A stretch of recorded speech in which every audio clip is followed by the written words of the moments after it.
Powerful thunderstorms at times, and that's going to be the case again this evening and tonight. A little bit different view. This is the downpour, and right next to it from our Beach Island camera. So that's where we are tracking a decent little thunderstorm traveling through Aiken County. Blinding rainfall out there, so that is going to be a concern with storms, as not only the potential for strong wind gusts, but there is going to be that low flood risk too. So right there in Beach Island, we are tracking some very heavy rain rates. This is just one tiny little storm. We have more of these bubbling up west of Augusta, now impacting areas around Tolliver and Hancock County.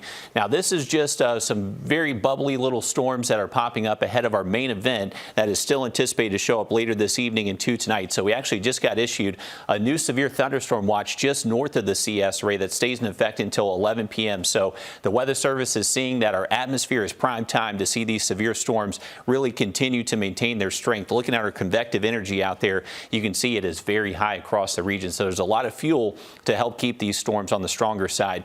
Here's a look at our severe weather threats. So just following that corridor of yellow where the severe threat does look highest. So this is a slight risk, a level 2 out of 5 on our threat scale. And once again, main concern, strong straight line winds, but frequent lightning and maybe even some low flooding condition, low flood risk out there as well.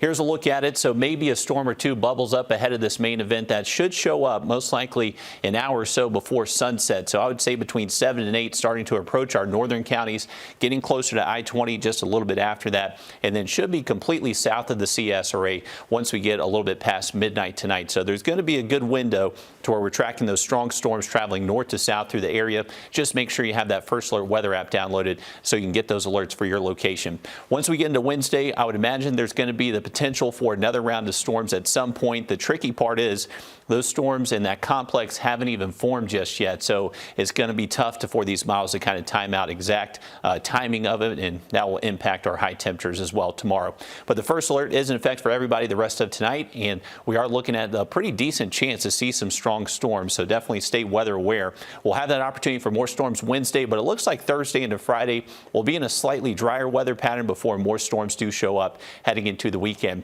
Another big part of the weather story this week is the dangerous heat. So feel like temperatures both Wednesday, Thursday, and most likely even again Friday afternoon are going to be around 105, maybe even getting close to 108 at times. So that would be the potential maybe for a heat advisory.